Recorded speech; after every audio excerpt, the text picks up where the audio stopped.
From Cornwall to Birmingham and Johnston and Bexhill, here's Ruben Spire on the radio.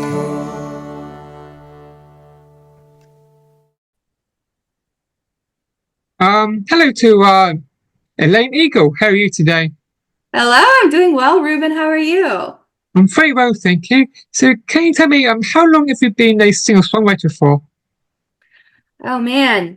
Well, I've been playing the piano for about 16 years and singing, in front of people for about 10 years. I started writing music. I've always loved to write, stories, poetry, all that kind of thing. And then I fell in love with music, and so I decided to combine those things when I was about 15. So 11, 12 years now, I've been writing songs and I love it. It's great. So, I know you've got quite a few musical influence behind you there. So, I know. It's a so lot of can you fun. tell me what's your favourite musical instrument you've got behind you there? Well, Oh might man. be that piano that you got next to you there also. I Yeah. I do think this guy will probably take the cake just because piano is my primary instrument. But we've got bass, acoustic. This is actually a banjo that is strung like a guitar. So you play it like a guitar, but it sounds like a banjo. And then ukulele and mandolin. So really I can play the guitar and the ukulele. The other ones I dabble in. Um, and with the guitar, I really say I know enough to accompany myself. I know like 7 chords that I'm really comfortable with, and that's great. I actually traveled to the UK last year. My dad is also a musician, and we played some pub gigs, and a keyboard is a little big to take with you. So brought a guitar and played guitar in the pubs and sang, and it was so much fun. Oh my gosh, loved it. So, can you tell me about your Elaine Eagle released at least in 2003?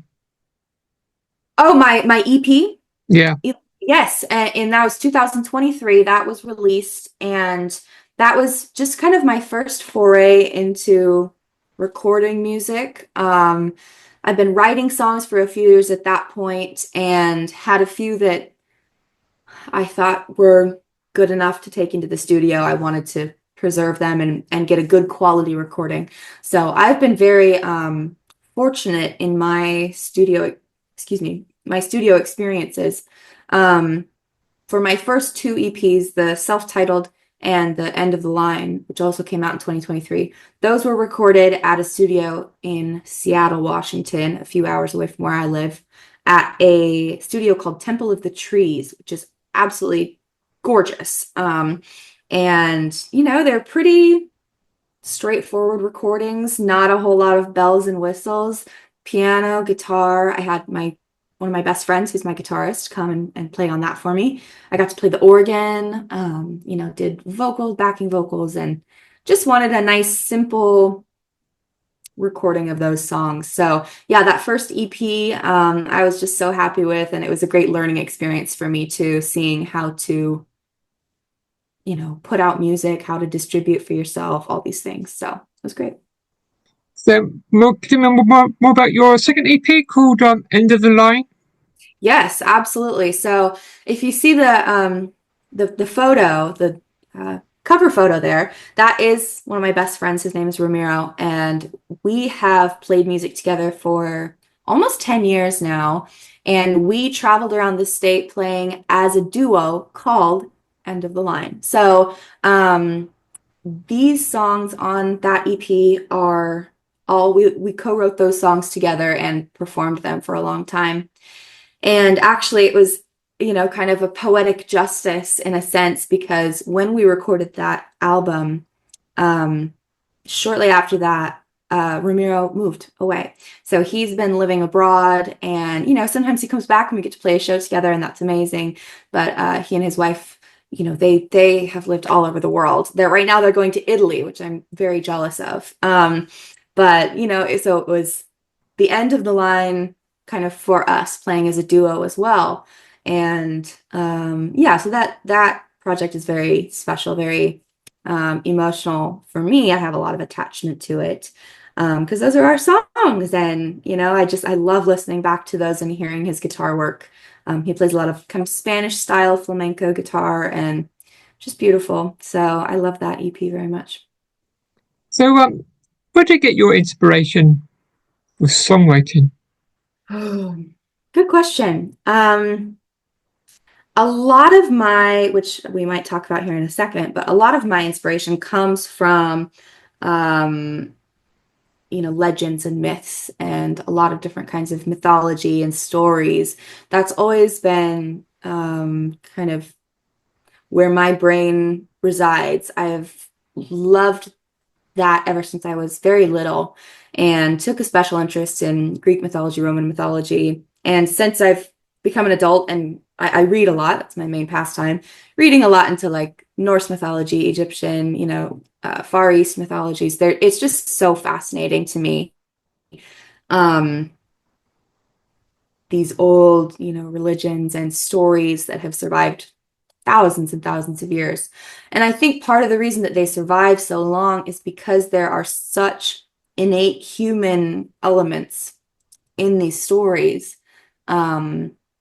And so that's really what makes them so interesting to me and so interesting to use as inspiration to write, because I am, you know, one human out of billions, and yet I can connect to these stories that are so ancient. And so yeah, I kind of like to weave those two together, my modern experience and this, you know, ancient story that's been around for so long.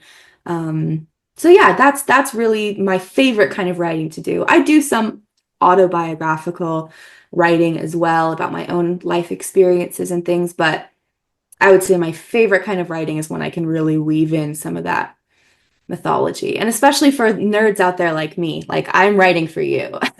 I'm writing for the nerds because I want people who don't understand mythology or the references to still enjoy my music. But if you do, there's like these little, there's things in there in the lyrics that you go, oh, okay. So that's what I love to do. So, can you tell me more about your first release this year called Atlas? Yes. Yes, very heavily mythology based. Um, Atlas is very special to me. It was my first kind of big studio experience. About this time last year, I went to a studio in Boston, Massachusetts, and was able to record Atlas there. And I had live studio musicians, you know, live cello and bass and drums and guitars and everything. Got to play my own, you know, piano and do my vocals and stuff. And the way it came to life in the studio was beyond what I could have wanted for it. Um, the song it's a bit melancholy, which is sort of my MO, unfortunately. But it's about um, the pressure of life and when you feel that pressure really heavily on you. I remember the kind of inspiration struck. I was reading this mythology book, as you do, you know, and it was talking about Atlas and that visual of someone down on their knees holding up, you know, the world, holding up the sky, holding up so much. That really spoke to me where I was at in my own life of just a lot of weight and a lot of responsibility and pressure. So that's really where the inspiration for Atlas came from. And yeah, I'm very, very proud of that song. Still one of my favorites to go back and listen to as my own music, which is exciting. So, can you tell me more about your latest single called We're Through? Oh yeah, we're through. It is such a fun song. I co-wrote Atlas, We're Through, and the rest of my upcoming EP with a songwriter not too far away from you, actually, in the UK. He lives currently in Brighton, and his name is Tom Larkin. Singer, songwriter, guitarist. He's fantastic. He and I met at a songwriters retreat in Nashville a few years ago, and we write pretty routinely on Zoom like this. So Tom and I wrote We're Through about breaking free from toxic habits. For me, it was a toxic habit in my life that I was like, why am I doing this anymore? This is not serving me. This is not doing well for me. But you get stuck in that routine and in that habit. And so I think, my hope for the song is whatever people are going through, whether it's a habit or a relationship, that this song is kind of empowering to be like, no, no, no, we're done with that. There's a line, it's like, I've got a hold of my life. You're done. And yeah, so it's so much fun to sing. It's so much fun to play. I love the recording. I also love playing it live. I get a good reaction from audiences. It's very kind of Adele, Amy Winehouse. It's a little bluesy. It's a little sexy. It's just such a fun song. So it's done really well. I'm currently sitting, I think, at right under about 25K streams on Spotify, which, in the grand scheme of everything is not that much, but to me, that's really cool that 25,000 people have listened to this song. So I'm very grateful for any traction it gets at all. So can you tell me more about you're going to be your new EP, released on Valentine's Day called Hesperides? Yes, yes. Hesperides, I'm so excited about this EP. So uh, I'll give you the 2-second mythology reference here that's in the name. In Greek mythology, Atlas, who is this disgraced Titan, that's why he has to hold up the world, that's his punishment. He lives in the garden of the Hesperides, and the Hesperides are his daughters. They're nymphs of the sunset and sunrise. And there's a ton of really beautiful imagery and visuals in the story of Atlas and the story of the Hesperides and the nymphs, and they have this tree with these golden apples on it, and it's just such a beautiful visual. And I really I wanted that kind of feeling in the artwork, in the album artwork. I'm very happy with how all of the photography turned out. My photographer was amazing. And the thought of being in this garden, there's a bit of a Garden of Eden vibe to it, and being in this garden of these Hesperides, who are the nymphs of sunrise and sunset, which traditionally are such times of change, of transformation. And the last few years when I've been writing these songs and recording them have been times of tremendous change in my life. There's been so much that's gone on personally, professionally, that I wanted to reflect that idea of change and growth that you see in a garden. And yeah, I love the name. It sounds so nice to me. I love when people, you did a great job pronouncing it, by the way. Excellent, excellent work. And yeah, so I'm very excited about the project. It's going to be 5 songs, so 2 of them are released, Atlas and We're Through, and then there are 3 additional songs, which I'm so excited for everyone to hear these songs. Yeah, one of them is my best friend's favorite. When we're in the car together, she's like, "Play me the unreleased one. I love that song." And so I'll plug my phone in, we'll listen to that.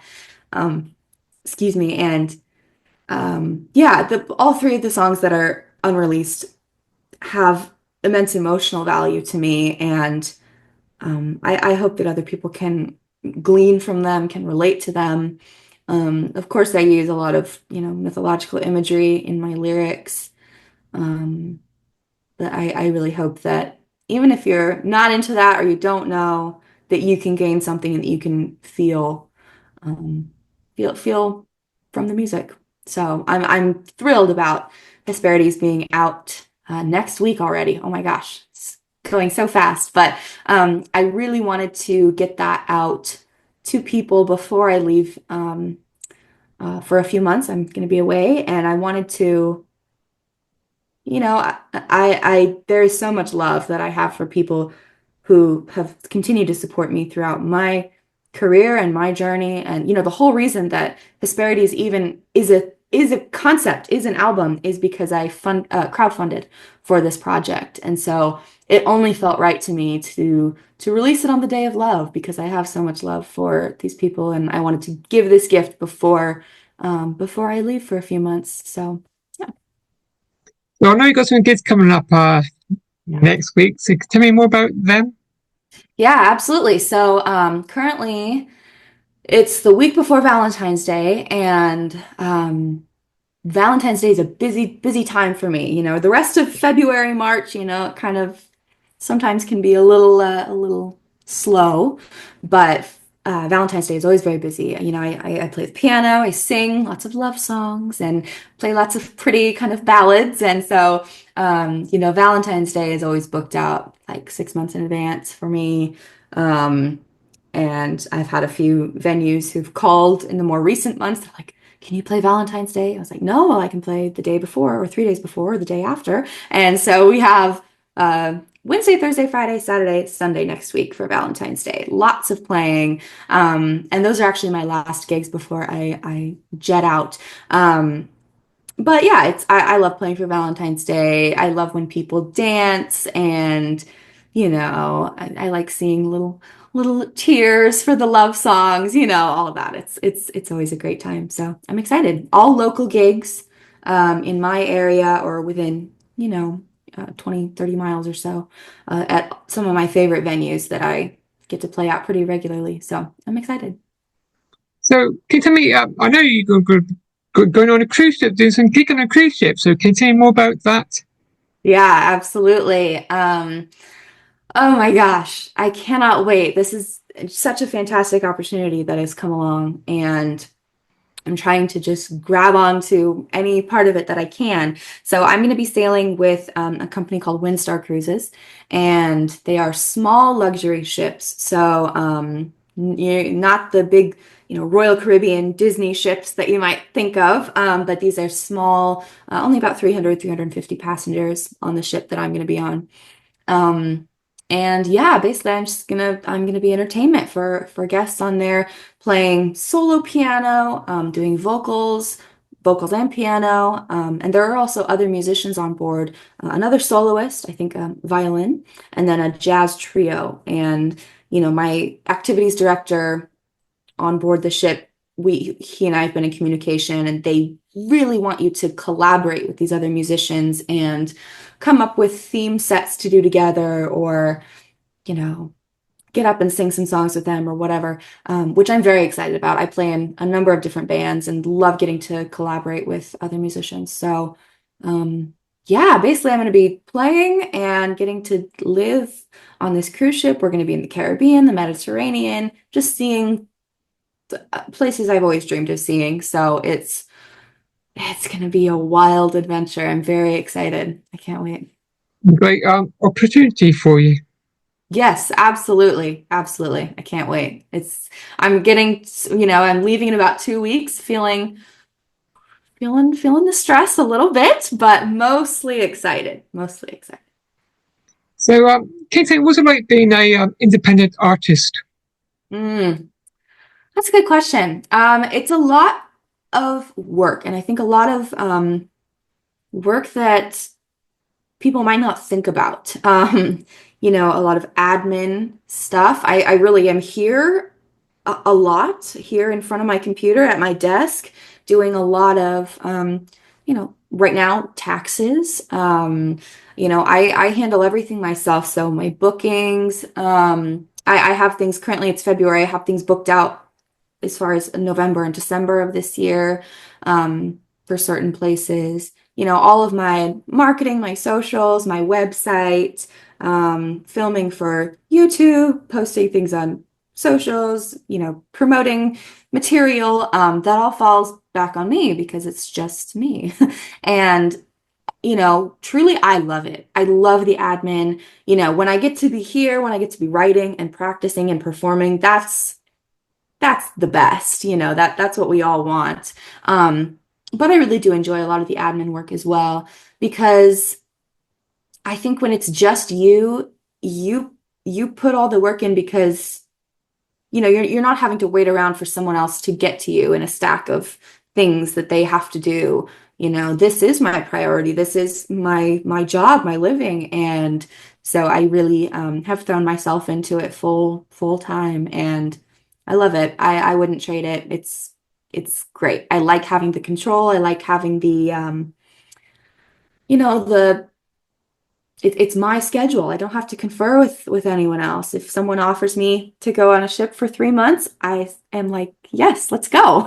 If someone says, are you free in this date on December? I can check my calendar and get back to them within, 2 minutes. I don't have to, like I said, confer with anyone else, check with anyone else. It's hustling to get these gigs, hustling to play, practicing whenever I can. It's great. It's busy, but very fulfilling. So finally, can you tell me this, where can I find you on your social media? Good. That my most active social medias are my Facebook or my Instagram, and you can find me on Facebook at Elaine Eagle, and Instagram is at Elaine Eagle Music. So I'm also on Spotify at Elaine Eagle, or you can go to my website, which is elaineeaglemusic.com. I'm thinking of me chatting to you today. Yes, absolutely. Thank you so much. This was a blast. I appreciate it. Enjoy your gigs and enjoy being on the cruise ship. So Thank you. I can't wait. I'll keep everybody updated on all my socials. enjoy the rest of your day. Thank you. You too. Goodbye. Bye. Bye.